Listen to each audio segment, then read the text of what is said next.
This time, the chair lays out House Bill 302 and recognizes its author, Chairman Collier, to explain the bill.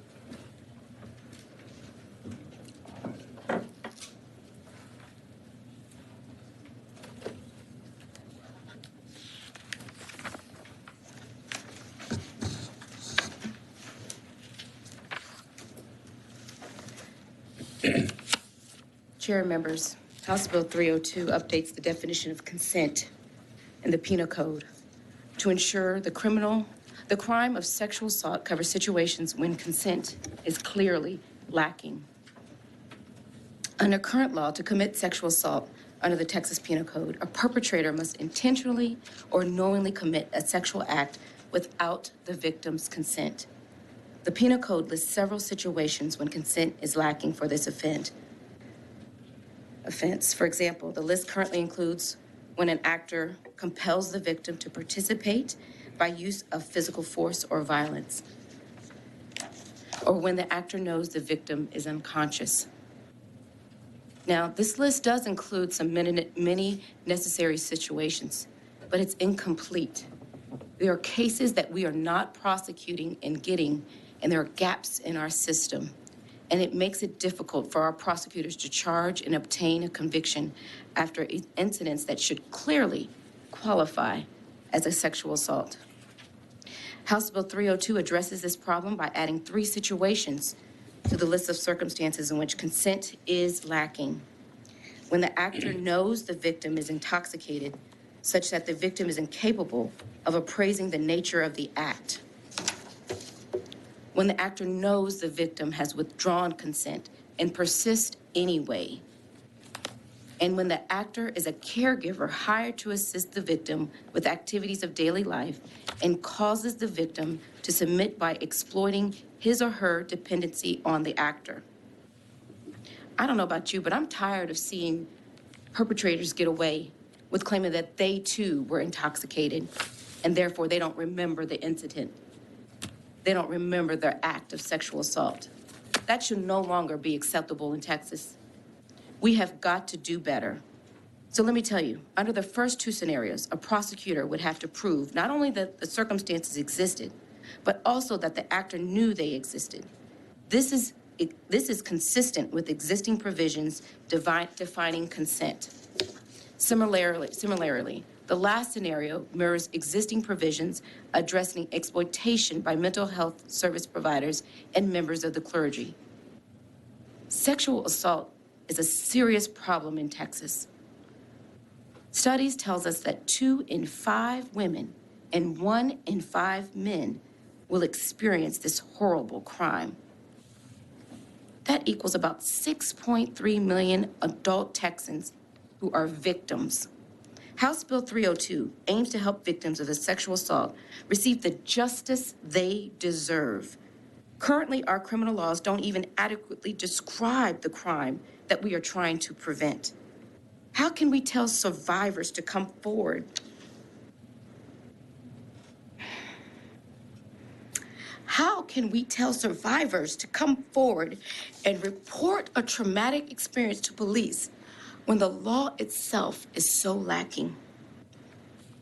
House Bill 302 sends an important signal that sexual assault will not be tolerated in Texas. With that, I have some wonderful witnesses here to speak for the bill, and I respectfully reserve the right to close. Thank you, Chair Collier. Members, are there any questions for Chair Collier? All right. Thank you. Is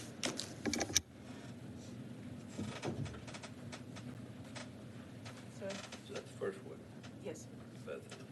Bethany?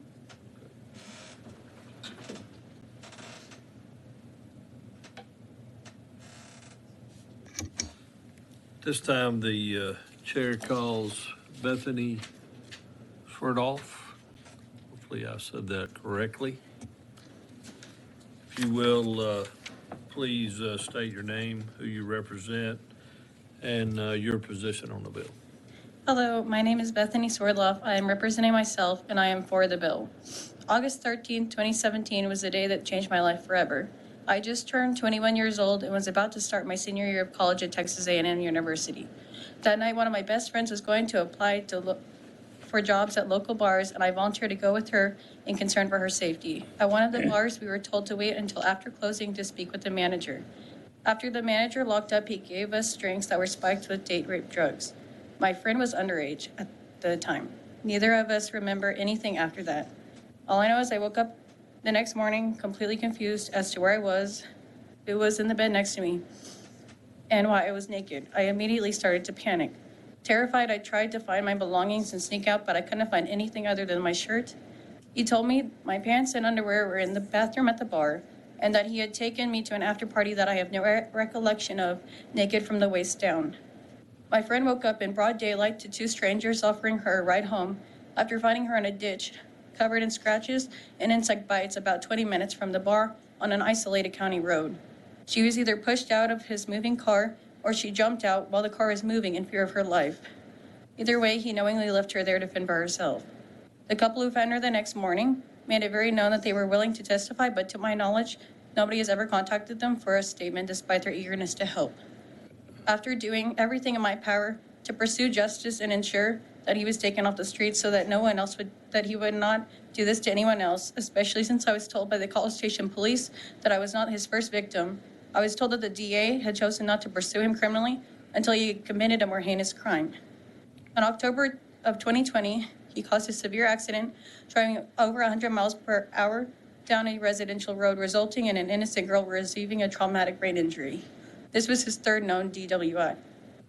Despite getting a SANE kit, which came back with male DNA present, doing a sneaky tape call, having clear text evidence backing the validity of the crime, constantly attempting to contact the College Station police and the DA's office, he has never faced justice for drugging and kidnapping myself and my friend, raping me, and leaving my friend for dead.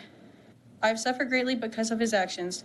To this day, I still have not been able to get anyone to provide me with the results of running the DNA through CODIS. House Bill 302 is gravely necessary to protect the people of Texas. I have experienced extreme anxiety, PTSD, flashbacks, nightmares, and more. I've undergone extensive counseling, but the trauma will always be a part of me, and the lack of justice makes it even harder. Although I will never be the same, I've chosen to channel my feelings to seek much needed justice for both myself and others. I strongly urge you to support House Bill 302 to protect future victims from having to suffer as I have. Thank you and God bless. Members, any questions? Okay. Representative Johnson. I just wanted to thank you very much for Thank you coming so up much. here. Thank you. And appreciate very much you taking on this task. Thank you. May I ask how long you've been advocating for this position? Since the day it happened, I was unable to get out of bed for like 2 days, and then after that, I went to the hospital. I've been pursuing him ever since, and I have not gotten anything. Like, I just want him to understand that I haven't given up, and I don't even think he's aware of that because no one's ever. It's just insane to me because I think, what in the world do you have to do to get in trouble for? I mean, I don't see how. I wouldn't want to know how it would get much worse. Thank you for your strength and courage. Thank you. Representative Sue. One ag to another. Thanks for coming up here. I'm very sorry to hear about your situation, and if there's anything we can do to assist, I think this is obviously a great bill and a great move in the right direction, but for your specific situation, feel free to reach out. Okay, thank you. Anybody else? Bethany, I just want to tell you how proud I am of you. I'm sorry for what you've gone through, but your tenacity and ability to move through this process, and many people are victims forever, and we choose to be that. And I just want to tell you how much I appreciate your willingness to come up here and make a difference on this. Thank y'all so for other much. people. Thank you.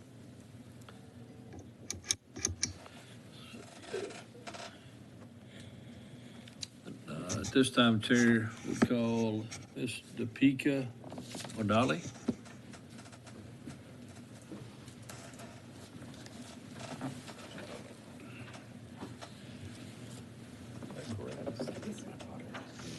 Ms. Badali, if you would please state your name, whom you represent, and your position on the bill, please, ma'am. Yes. First of all, I would like to thank Chairwoman Collier and committee members for hearing testimony on this important subject, and special thanks to the Chairwoman for her authorship. My name is Deepika Modali, and I'm an advocate, a member of the Survivor Advisory Board, and a sexual assault survivor, and I'm here to testify in support of HB 302. According to a study done by the University of Texas at Austin's Institute on Domestic Violence and Sexual Assault, 13.7% of victims report that they were incapacitated by substance or sleep at the time of their sexual assault. When I was sexually assaulted, I had not only been intoxicated and was unable to consent, but when I did become coherent, I was in a field inside a truck with one of my perpetrators on top of me.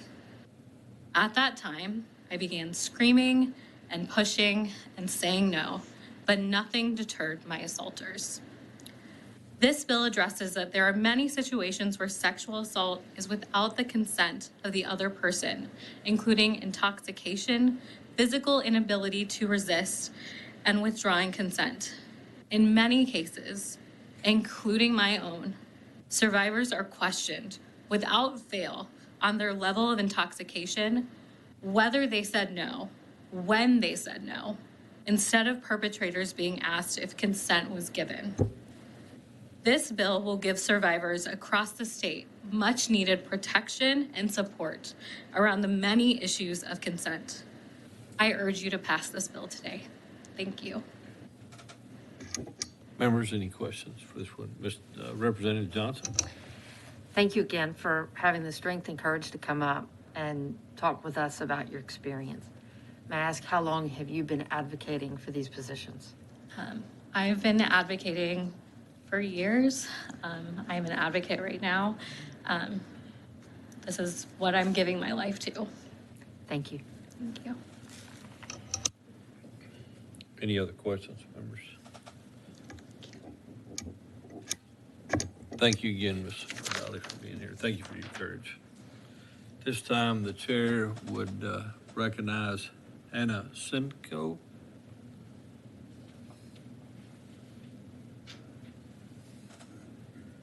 If you would, please state your name, who you represent, and your position on the bill, please. I am Hannah Senko. I am an independent survivor and advocate, and I am in support of HB 302. Thank you, Chairwoman Collier and committee members, for hearing testimony on this important subject. And special thanks to the Chairwoman for her authorship. As I shared, I am Hannah Senko. I am a sexual assault survivor. I am a member of TASA's Survivor Advisory Board, and I'm a founder of We Are Amy's Army. I'm here this evening to testify in support of HB 302. I am an example of what I hope this bill can help protect in our future. I was a victim of date rape. My rapist was a man that knew what he was doing. He made plans, he carried them through, and I honestly believe he has done it time and time again with victims that came before me and after me. I cannot explain to you the fear that courses through your body when you awake naked in a bed that you would have never agreed to be in. Having lost hours of your night, not knowing what happened to you, but knowing it was nothing good. I cannot explain to you the panic that ensues when you find your own bra under the pillow in which your head rested, folded in a way that you never had, nor never would fold one of your own. While I filed a police report and had a rape kit performed on me within hours of my assault, my rapist received nothing more than a simple phone call 8 days after the fact. While my case was improperly closed via exceptional clearance and declined for prosecution, my rapist walked free, validating that she would not be believed and that he would not be challenged. Drugs and alcohol are the #1 weapon of choice used to facilitate rape. The decisions you make in this room change people's lives forever. I know this. My husband knows this. And my kids know this all too well.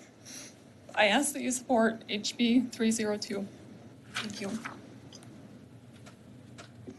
Thank you, Ms. Singo, for coming here today. Members, who have any questions for this witness?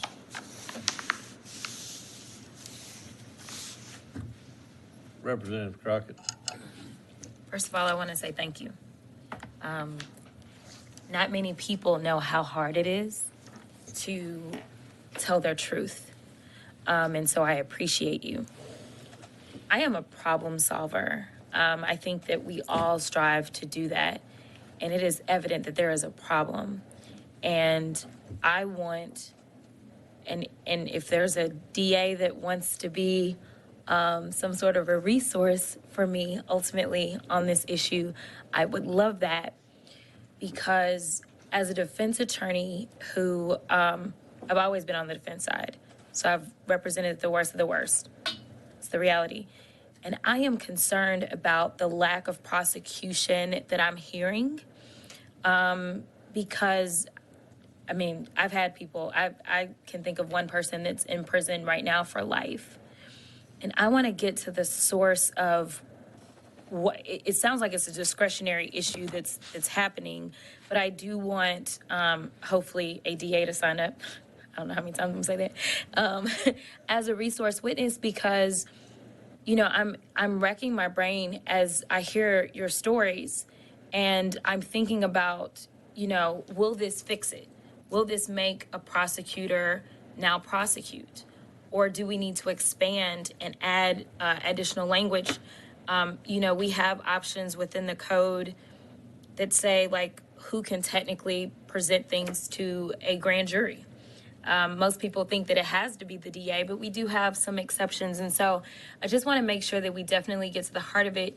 If you don't mind sharing with me, and if you do mind, that's okay. Can you give me, did they say why they declined? Did they give you any information? Can you help me out with that part? So I don't want to be evasive of the question, but I will share that there are many things wrong with the system from the moment that you make your first statement all the way through individuals that actually get approved for prosecution. I know my case was not thoroughly investigated. I know there were a lot of things that were missed. I know there's lots of pieces of my story that I couldn't fit into a 2-minute testimony that are appalling. And so systemic change is needed at so many levels that's not a question that I can answer succinctly. But what I will say is I will serve as an advocate and a voice if additional bills are written to support change. And I'm confident that we have a lot of people that can stand up here and share their own personal stories of why and where and how the system is broken. Thank you so much. You're welcome. Any other questions for this witness? All right, thank you. Thank you. This time the chair calls Shannon Edmonds. Shannon here is a resource witness. There you go. Good.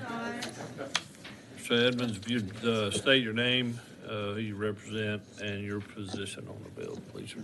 Thank you, Mr. Vice Chair. Members, my name is Shannon Edmonds with the Texas District and County Attorneys Association. Here's a resource witness on the bill. I was already signed up. I definitely had our DA from Fort Bend County signing up, because I did not know.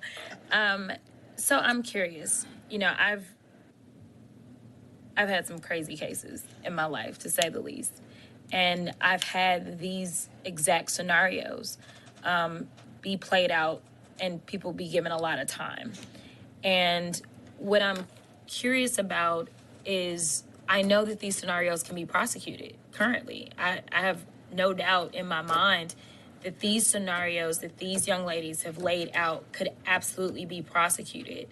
My question is, what, if anything, we can add maybe to this bill so we're not waiting another session, that potentially would get to what seemingly kind of came in. It's almost like there was a discretion issue and the DAs chose not to prosecute. I mean, what could be done to make sure that we get to the heart of the pain that literally we still see on their faces? Yes, Representative Crockett. I think the questions that you are asking is what led the previous legislature over the interim to do two things. One, Representative Howard had a bill to create the Sexual Assault Survivor Task Force, which met during the interim. and has made a variety of recommendations, which will be before the body. I don't think most of them are actually going through this committee, but they have been heard in other committees. So the task force, which had advocates, law enforcement, prosecutors, whole variety of stakeholders involved in it, made multiple recommendations to address some of what the previous witness just mentioned, which is that there are a lot of areas in which the system is failing some of these survivors. And, from a prosecution perspective, I'll tell you one of our limitations is that, for lack of a better term, I'll call it garbage in, garbage out, right? Our prosecutions are only as good as the information that we get given to us. And so sometimes we wish we could go back and do things differently 3 months ago when the case got reported, but we can't. And so we're limited in that. But that's not to throw anybody under the bus. I think there are multiple bills moving in other committees this session that are going to address some of those issues in the collection of evidence, dealing with trauma-informed care for the survivors who are going through this, and trying to make sure that if, I'm going to say she, but if she wants to pursue this case either immediately or at a future point, evidence will have been collected and preserved that would be relevant to the decision of whether or not this was consensual, because that's almost always what this comes down to, is consent. And that can be difficult when you don't have other evidence besides just what we call in the court system a he said, she said system. So anything we can have to help tip the scales or help a jury feel comfortable in relying on one specific witness who's been through that situation is going to help us. And then the second thing that the last legislature did was task the state auditor's office to do a statewide audit of all law enforcement and all prosecutors' policies and practices in these cases. And unfortunately, that was passed before the pandemic. So the folks at the auditor's office, I think they did the best they could, but they have issued a report that talks about both some of the strengths and some of the weaknesses in our current system. And one of the things I know prosecutors appreciated was the opportunity to relay how a lack of resources impairs their ability to see justice in some of these cases, because we can't get the proper experts, or we don't have the evidence, or it takes forever to get the results of the sexual assault kit. And so those are things that I know they appreciated having the opportunity to identify. And I think there is some legislation that's going to address some of those problems. Perfect, thank you. Look. Members, any other questions for this witness? Thank you, Mr. Evans. Thank you. Appreciate it. This time the chair would call Miss Kimberly Davidson. Say that right? Okay. It's a virtual witness. See if we can get her up.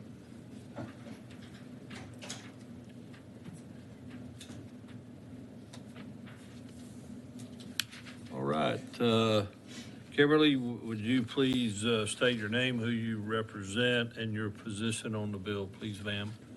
Thank you. Good evening. My name is Kim Davignon, and I represent the Tarrant County District Attorney's Office. I am here to testify in support of the bill on behalf of my office. My name, I already said that part. I have been a prosecutor for 20 years in Tarrant County, and I'm currently the chief of the Adult Sexual Assault Unit. And I am thrilled to be here today to talk to you about this specific bill, because honestly, it is a problem in the job that I do. As another witness just said, one of the most common forms of sexual assault, first off, are sexual assaults involving intoxication. The current state of the law in regards to intoxication falls under these parameters. Either the defendant has to be the one that gives the victim the intoxicating substance, or the victim has to be unconscious, unaware, or physically unable to resist. That's a pretty high standard. I think when we think about intoxication, the fear is always, does this bill go so far as to make having sex well, after having a few drinks, does that make that illegal? That's not what this does. What this does is it clarifies that if you have a person who is clearly incapacitated and clearly could not consent or or appraise the situation in front of he or she, they are not someone who can give consent. We have cases involving women who are literally being drug out of bars on video. You can tell this person is no longer able to give consent, but they're not unconscious. They're not physically unable to resist. They're unable to understand what's going on around them. That's what this bill is supposed to address. And I will tell you, it is the most common kind of sexual assault that we either can't prosecute because of the way the evidence versus the law fall, or we just know that if we try to take it to a jury trial, we're going to get a not guilty. That doesn't mean we don't try, but that's the reality of, because juries have told us they're looking at the standard, which is unconscious, unaware, physically unable to resist. The second part is the ability to withdraw consent. The most common way this comes out is when we have a person who agrees to one form of a sexual act and it switches to a different sexual act that they did not approve of. And it continues on even though the victim says, I don't want to do this. Juries really struggle with where does that line of consent start, because they began an encounter where they were consensually engaged in sexual contact, and then it changes and they're trying to withdraw consent. That is a really sticky issue the way the law is currently written. The fact of the matter is, we have authority over our own bodies, and we get to say when consent is withdrawn, and this law would help a victim be able to do that. To Representative Crockett's point, when you ask what do prosecutors need, we need laws that really fit to the actual scenarios that we see in real life sexual assaults. And both of these really answer a question that I have personally struggled to fit the current levels, the current 12 ways that lack of consent can be proven. They don't fit these, and you have to kind of shoehorn it in different ways. So these laws would help clarify some really hard issues that we as prosecutors deal with in sexual assault. I thank you for your time. Thank you. Members, are there any questions for this witness? All right. Thank you, Counselor.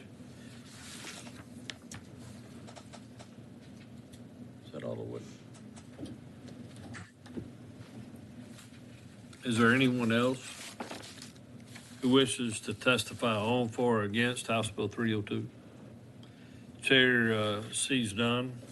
This time, the chair would recognize Chairwoman Collier to close. Thank you, members, for your attention to this very important matter. If I'm intoxicated, the law says I'm not able to drive. If I'm intoxicated, the law says I can't even sign a contract. So why are we letting this happen? Why are we allowing people to be raped, sexually assaulted? We can do better. We are better. And let's tell those perpetrators, we are coming after you, and we will not tolerate this. Don't mess with Texas. Thank you. I close. Thank you, Chair Collier. If there's no objection, House Bill 302 will be left pending at this time.